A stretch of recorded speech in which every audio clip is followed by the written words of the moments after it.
Chair Oh. Dobb. Here, Commissioner Kleen did contact my office to be excused. You have a quorum present. Thank you. Next item. B, Chairwoman's remarks. I have none. Next item. C, approve the October 25th, 2023 meeting minutes. I need a motion for approval of the So moved. minutes. Been moved by Commissioner Clark Coleman, supported by Commissioner Basham. Any discussion on the meeting minutes? Please vote on your tablets. My iPad won't let me in.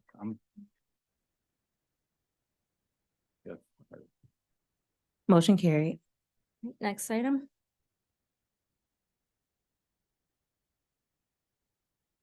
D, unfinished business. There is none listed. Next item. Item 1, under new business, an ordinance to amend Chapter 120 of the Wayne County Code of Ordinances, the procurement ordinance. Okay, who is here to speak on this item? Please join us at the table.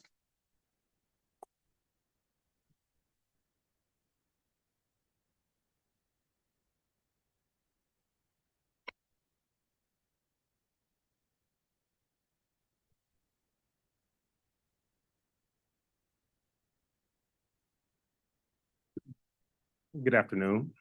Name and title for the record, please. Arthur Walker, Procurement Director, Management Budget Department.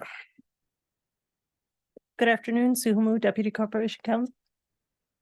Good afternoon, Aaron Wagner, Chief Administrative Officer. Good afternoon, and so Commission Counsel. Yes, if I might start the conversation. So through the chair to this honorable body, with regards to the amendments before you, these were actually presented and drafted by my office. Over the past several months, I've had conversations with the administration regarding several items. And that is ended up as a result of this particular document, including some discussions at COW, which also resulted in some proposed changes. So I would very quickly go through the document with regards to the proposed changes and then give the administration an opportunity at some point to weigh in. Okay. So if you look at the first change that is on page 2, this is a change to sole source and comp source contracts. This is a change that is my understanding, I believe, has already been implemented by the administration. And what this change will do will just simply require that contracts that are let as sole source or comp source actually fill out the ethics form and do certain disclosures, which is not currently a requirement, but is something that the administration moved towards for more transparency and openness. Okay. The second change on that page, looking at section 120-46, is a change to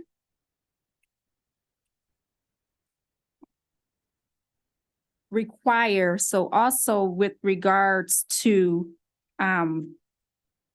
performance and payment, if you look at actually page 3, that's where the significant change is located. This is the change that came up with regards to the payment of interest. If you may recall, a few months back, there was a contract whereby the county was required to pay interest to a vendor because payments were late.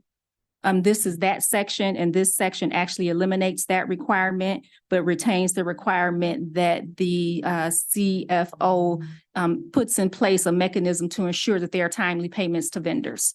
But it does eliminate the automatic requirement for interest. So that was a result of the conversation that took place a few months ago during committee with the commission. With regards to the next section, which is section 120-50, which starts on page 3, I'm going to now take you to actually page 5.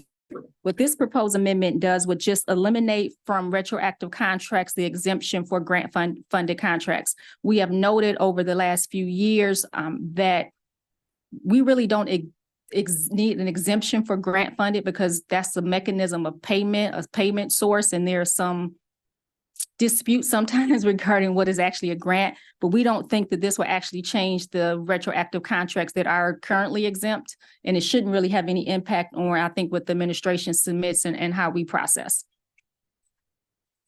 The next change is to section 101, which is on page 6. And this is a change that regards the debarment process and changing the time frame for debarment. So if we look at the section, the change on page 6, also the change on page 8, the change on page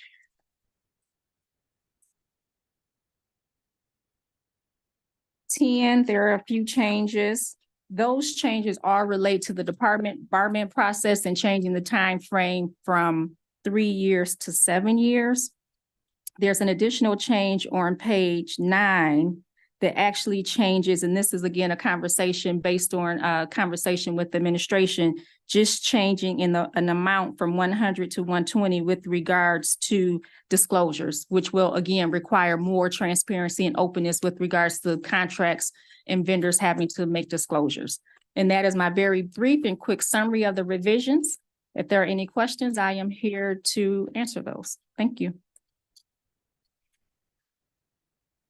On page 10, under section 120-226, the unfair business advantage, the very last line, 19, it says, subject to debarment for a period of 3 years.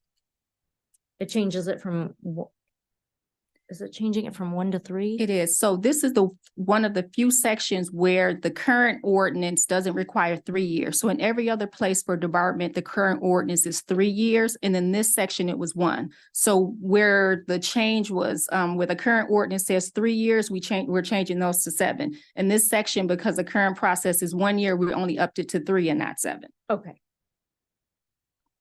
Okay, so,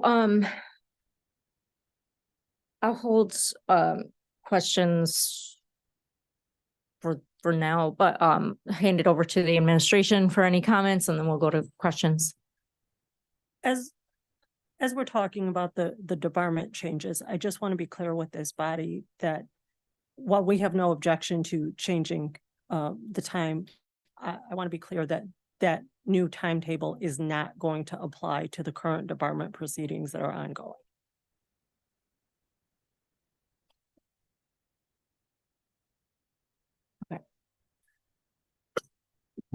With respect to the changes as a whole, I did get a chance to do a quick review and analysis of all of the proposed changes. And I focused on 3 particular areas for each change. I focused on the impact the change would have on processing time for the county's contracting actions. I focused on the impact on potential competition for our solicitations, and also focused on the general impact on the reputation of our contracting practices. So generally speaking, none of the changes should impact processing time. Many of them just codify things that the administration is already doing. I do see a small potential impact with removing the penalties for interest if we pay late. It could be seen by particularly small business as not quite as business friendly if we take out our own self-imposed requirement. But I believe that impact is really small and insignificant, and is outweighed by the administrative burden of having that particular requirement for the administration. And finally, when I looked at the impact on the reputation of the county's contracting practices, I do believe that increasing the length of potential debarment does demonstrate our commitment to ethical contracting practices. I did look around at other organizations, other counties around the country, and the city of Detroit, and many places have longer debarment periods. 3 years was a standard set by the federal government, but local governments often have longer standards. And I think it will be beneficial going forward to let the community at large know that we're serious about ethical contracting practices. Okay. All right, thank you. Sue or Aaron, do you have anything to add? Just that, through the chair, as it relates to lowering the threshold for, from $20,000 to $10,000 for requiring the ethics form to be completed, in addition to sole source and comparable source contracts, regardless of dollar value, really does give the county just a stronger and more refined adherence to the ethics ordinance, and just make sure that, we have the backup documentation to make sure that there aren't any conflicts inherently with those those contracts that don't go out to bid. Do we have any commissioner questions?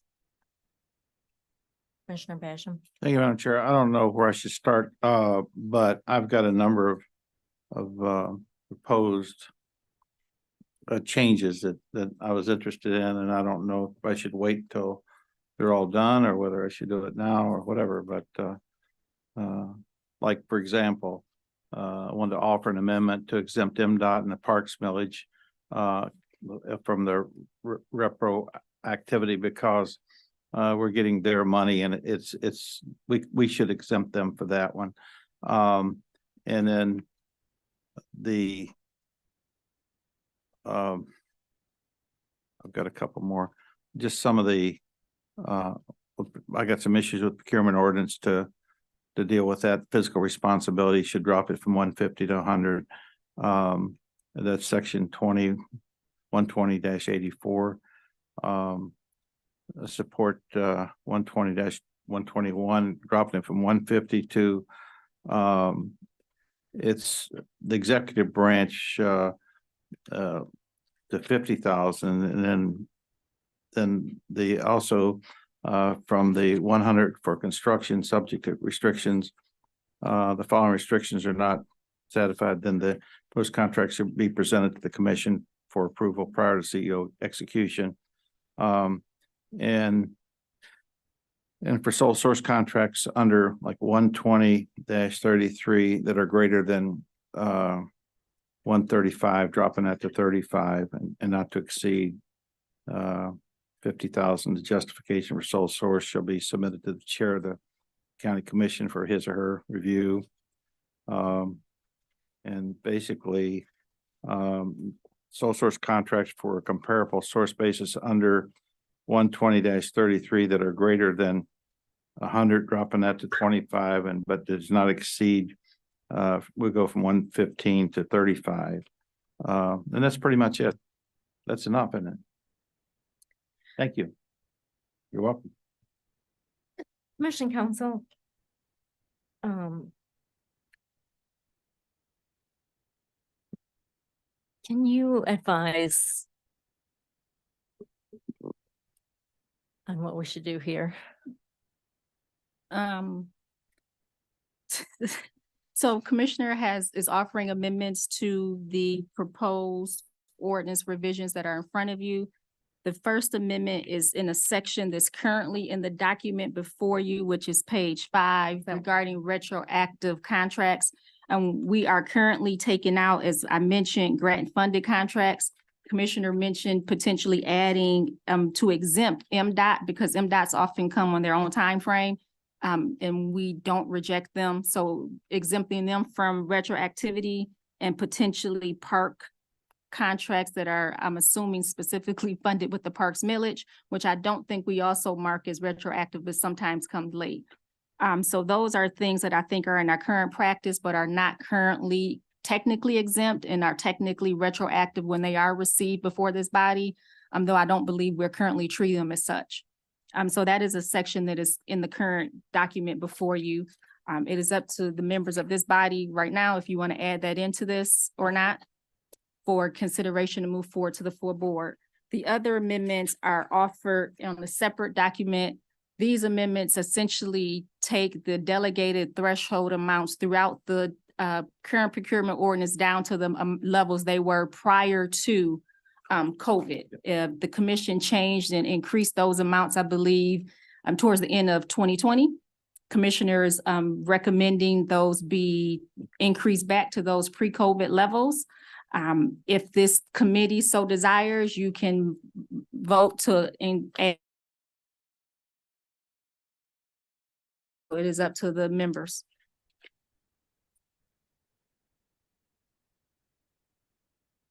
Aaron, go ahead. Through the chair, there is sunset language for the increased delegated authority. I believe it's 2026, September 30th, 2026. And so I would ask that this committee take that into consideration, that it's the increase in delegated authority does already include sunset provisions. Commissioner Basham. Yes, last I looked, this is 2023, and you're talking 3 more years. Mhm. So I don't know why we couldn't do our job today instead of waiting 3 more years. You know, under COVID, it was the right thing to do. But now that COVID's over, and we're doing things in person, it's the right thing to do to bring it back to normalcy. Thank you. Okay, what is the will of this committee?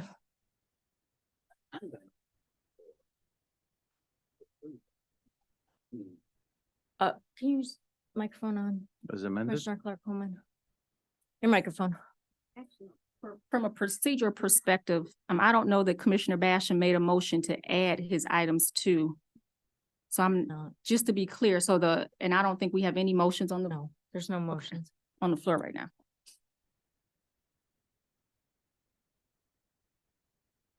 So there's motion. What are we moving?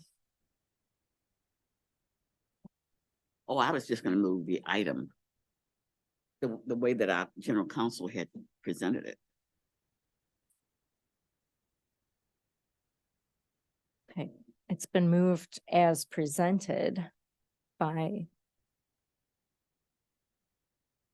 I'd like to make a move to as amended. Move it as amended. Commission Council.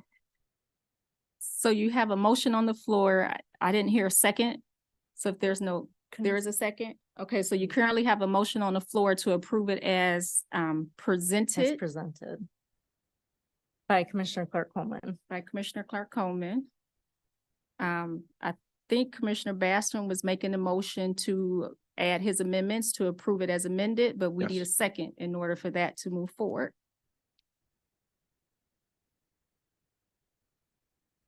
Commissioner Clark Coleman has moved it as presented by the administration. Commissioner Kenizik, are you supporting that motion? Okay, So so now without a we'll have a second to vote on com- that. Yeah, so without a second to Commissioner Basham's motion, then you would vote on the motion to move it as presented. Okay. Okay, We want to vote? we'll vote.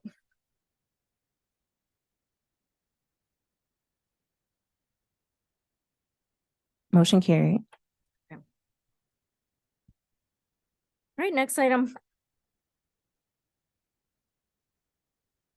Item 2, Fortin Wayne County Connect 43 Steering Committee Report.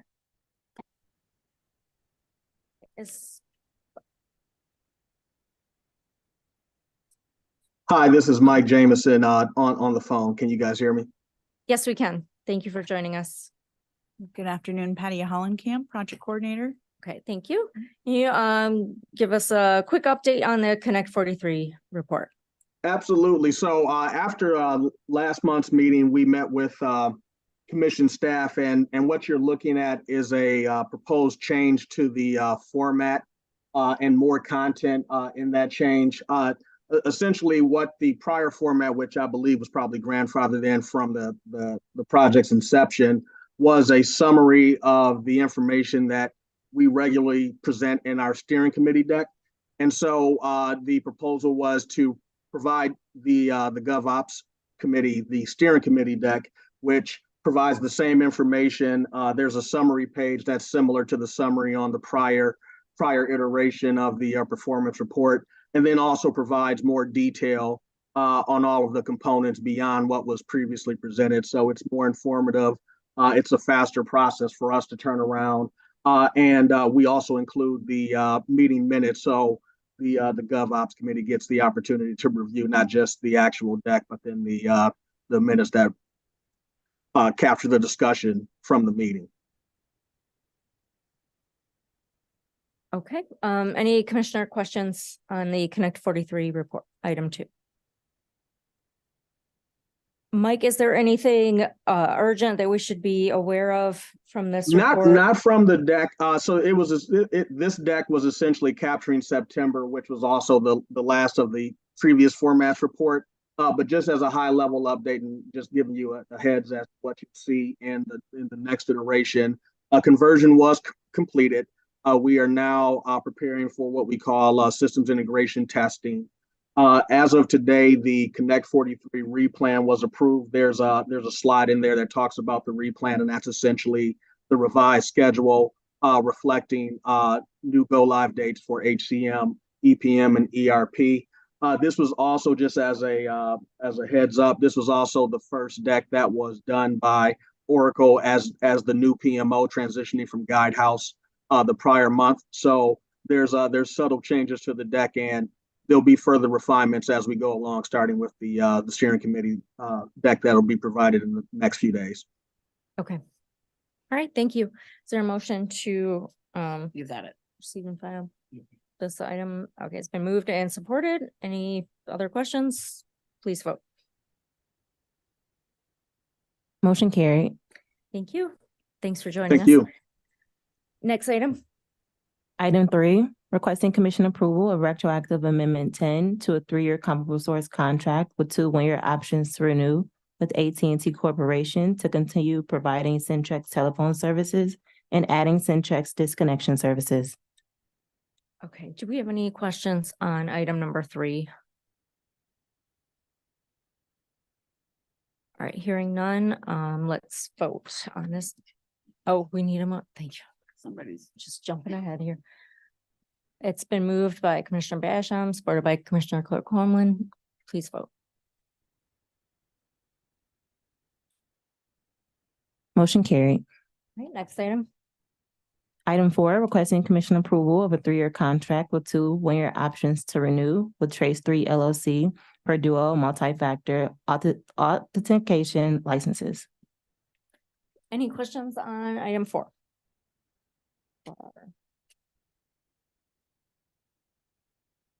Okay, hearing none, motion and support, please.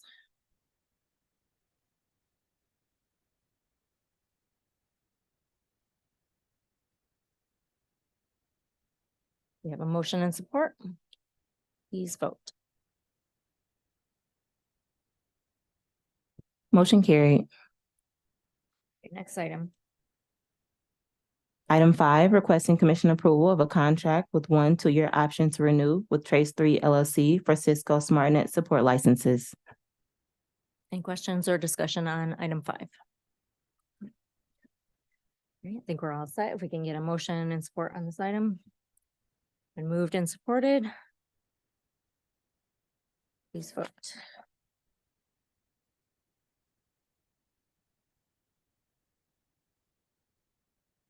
Motion carried. Thank you. Next item. Item 6, requesting commission approval of amendment 6 to a 2-year legal services agreement with the 1-year option to renew with Dickinson Wright PLLC. This is for Indigent Defense Commission grants. Do we have any discussion on item 6?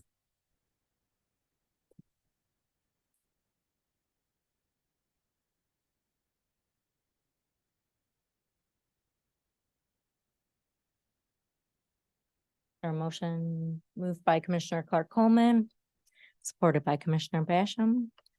There are no questions. Please vote. Motion carried. Okay, next item.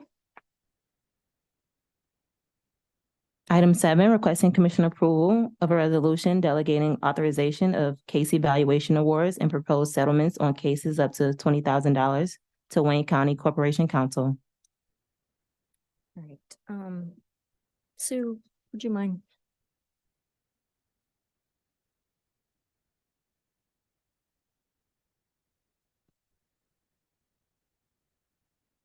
Hi. Hi again. Can you just give us a little explanation on item number 7? Sure. Sue Hamoud, Deputy Corporation Counsel. This is a resolution that goes back lots and lots of years. It's merely delegating authority to Corporation Counsel for up to $20,000 to settle cases on behalf of the county. I believe the only substantive change that we made in the current resolution is submitting the settlements to this body on a quarterly basis has been the practice as opposed to a monthly basis, which is what the resolution called for. Okay, great. And Commission Counsel, you have any comments to add on this item? Through the chair, I do not. We made a few minor tweaks to the resolution, but it does the same thing it's always done, which is delegate authority to Corp Counsel. Great. Commissioner Basham? Yeah, but also what we did, it says, with concurrence of the council chair, his or her designee, it must be approved by the full in excess of 60,000. I was gonna raise some questions about, I'll let that go. I apologize. I'm done. Commissioner, there's a provision in the delegated authority that Corporation Counsel has discretion up to 20,000. If a settlement is between 20 and 60,000, Corporation Counsel can request authority of the chair of the commission to approve that settlement. I can honestly tell you in my time here, I don't know how often that's been used. For the most part, if it's over $20,000, we come to the commission. And if I may, that's my concern, Madam Chair. I can appreciate a chair being a chair, but don't take away the obligation of commissioners. So if I don't want to put it in writing, something like this, when in fact, I think it should come in from the commission versus the commission chair. Does that make sense? Yeah, and again, He agrees with me. it's not new. I understand your point, but I'm just saying this is not new language in this resolution. This has been, I think it goes back to 1987. I think that's been the resolution. And again, like I said, I can say from in the time that I've been in this position, I don't know how often it has not been used. I don't think it's ever been used. I've been with the county for about 11 years. I don't know of it being used. Then you shouldn't have a problem with it saying the commission versus commission chair, whoever that may be. All right, so there's been a motion by Commissioner Clark Coleman to approve this. If I may, Madam Chair, Yes. before I vote, can we just clean that up so that everybody's on board with the same language versus, well, we haven't done anything in 14 years. So why don't we just say commission versus commission chair, whoever that is, because that's going to change at some point. Madam Chair, if I may. Yes. There are circumstances in which we may need to execute a settlement quicker than we can get to the full board of the commission if it's, in which is the reason why it's in there. And if I may, Madam Chair, I can disagree with council when in fact we can authorize commission chair. We have the language in there to automatically authorize commission chair to do that without having it in writing in this. Am I right, Madam Counsel? Through the chair, any delegated authority is within the full discretion of this body to determine the limits. I do not know personally when these limits were established. They have been in the ordinance for several years. I couldn't tell you why or exactly when the limits were determined. It was prior to my coming to the commission. But I guess my Yes, it's within your discretion. It's a resolution, so this body is free to do whatever it deems appropriate. and I'm trying to deem that appropriate, Madam Chair. I understand. So there is a motion on the floor by Commissioner Clark Coleman to approve this item As amended? as presented. There's no support yet.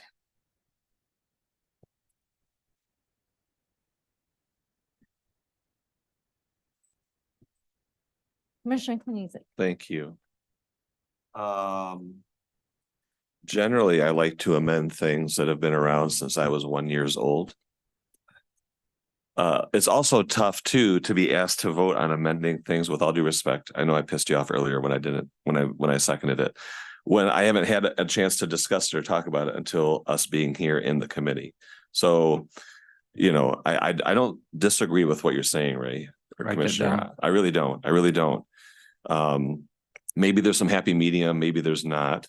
I like the idea of, again, making sure the commission has the opportunity to extend our authority and do what we think is best, while also empowering Corp Counsel with the ability to move quickly. And so I don't know, maybe there's a healthy medium in between here.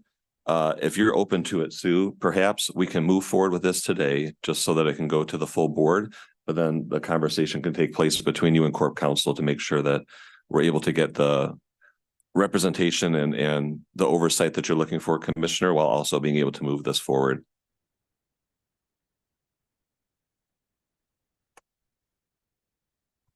I can reluctantly agree to work with the Army. Thank you. You.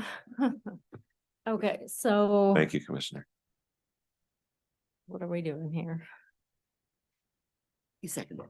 Oh, okay, great. So we are, we have a motion to approve as presented, And then they're gonna work together. and then we will work to go forward at full board. Yeah. So it's been moved and supported. Please vote. Don't make me. Motion carried. Great, thank you all. Next item. Moving to item 8 on the addenda. A resolution to rescind resolution 2023-779 with Indigo Corporation for an addendum to a cooperative subscription license for software designed to manage constituent communications for the commission. Thank you. And can we take item 9 as well together? Item 9, requesting commission approval of a 2-year addendum with additional 1-year options to renew by written agreement of the parties to a cooperative agreement with Caresoft Technology Corporation for a subscription license for software to manage constituent communications for the commission. Hi, Tim. Name and title for the Through record. the chair, Tim Johnson, Director of Administration for the County Commission. This is kind of a housekeeping issue. This service was approved by GovOps at I think a September meeting. Afterward, it was with IndyGov. When we went to get a purchase order, they told us that we needed to go through Caresoft, which is their retailer. So all the issues and provisions in the contract we approved with IndyGov beforehand, we just updated to go through Caresoft. All right, do we have any questions No. on this? Okay, we have a motion by Commissioner Clark Coleman for items 8 and 9, supported by Commissioner Basham. Please vote. Motion carried. Thank you. Thank you. Next item, please. Item 10, requesting commission approval of Amendment 1 to a 2-year legal services agreement with Seward Henderson PLLC in the matter of Robert Reeves versus Doherty Stella, Wayne County et al. Sue?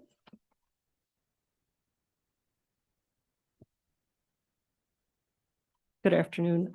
This is a legal services contract for, the reason we have outside counsel on this is one of our attorneys in Corporation Counsel was sued, and so we need outside counsel to represent us because Corporation Counsel is conflicted. Any questions? That cleans it up for me. Thank you.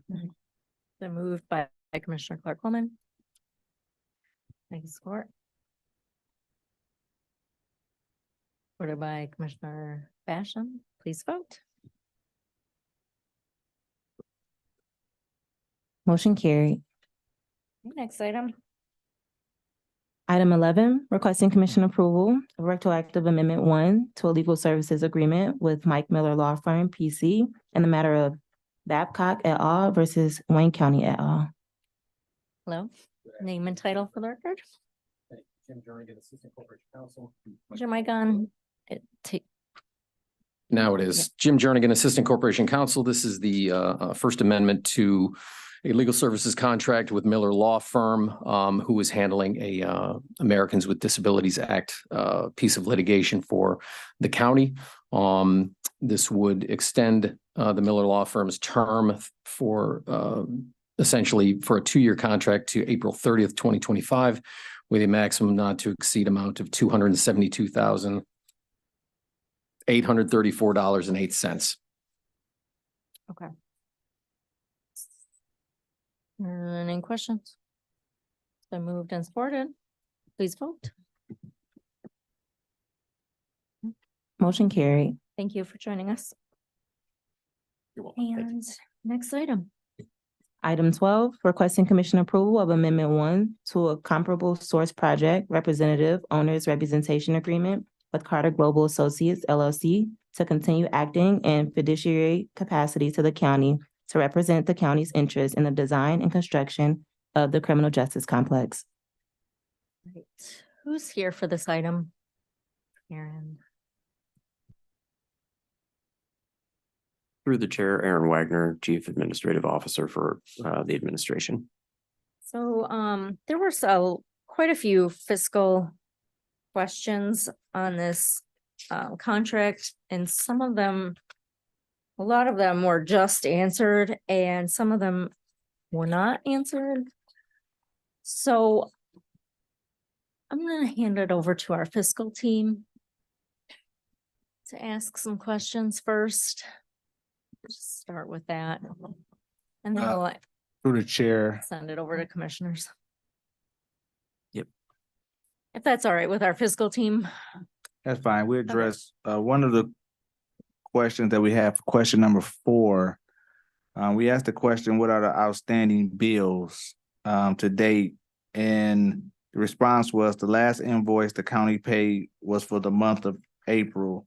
The county has not received a May invoice and has disputed and returned June, July, and August.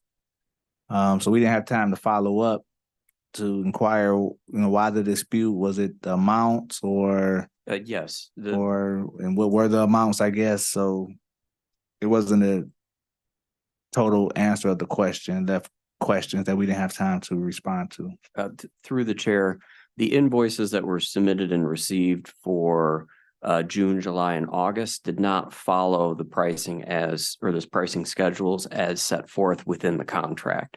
And so because of that, they were returned to CGL requesting that they follow the pricing matrix that is set forth in the existing and approved agreement. And do you know what happened to May? We have inquired for the invoice on May and have asked several times for it. We have not received it yet, but it's something we are following up with the supplier.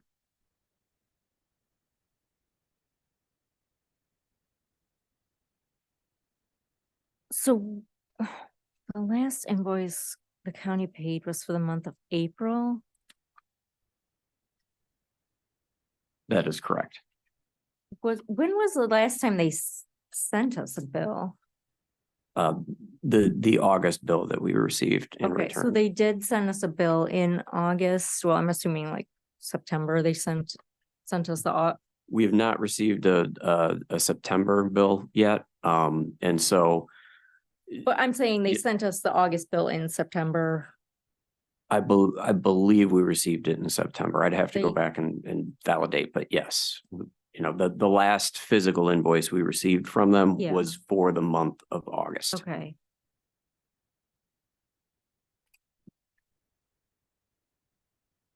Commissioner, oh, I'm sorry. Commissioner Basham, did you have a question? I haven't. Commissioner Kenizik. So what's the $1 million ask then? What's that to cover?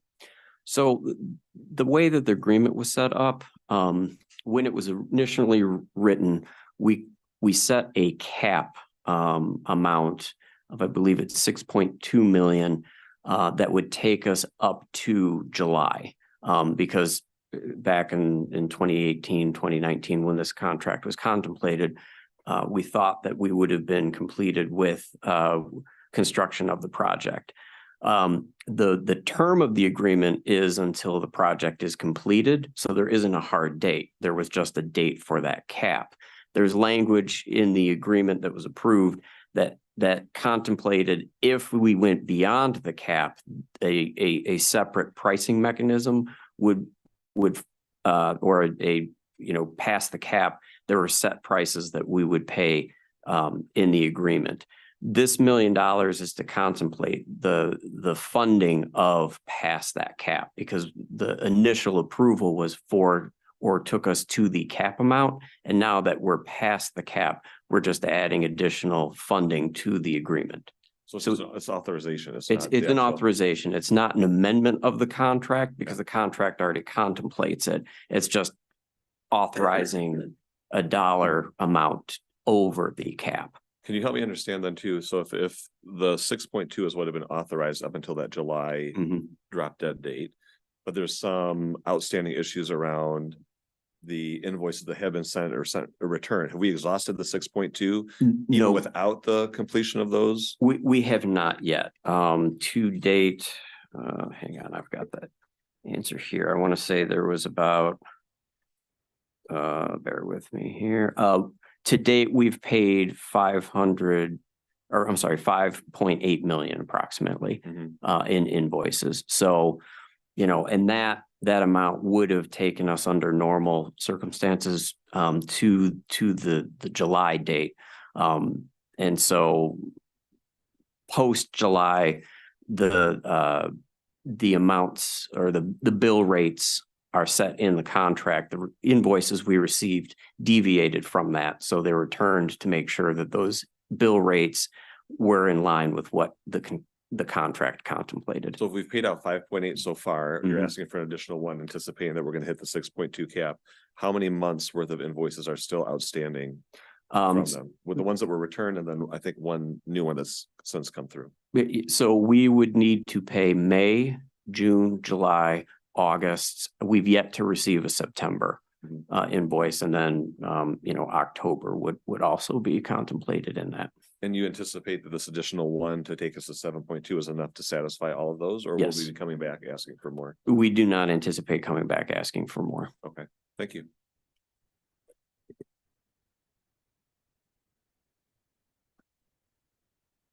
Fiscal, did you have anything further? No, ma'am. Any other commissioner questions?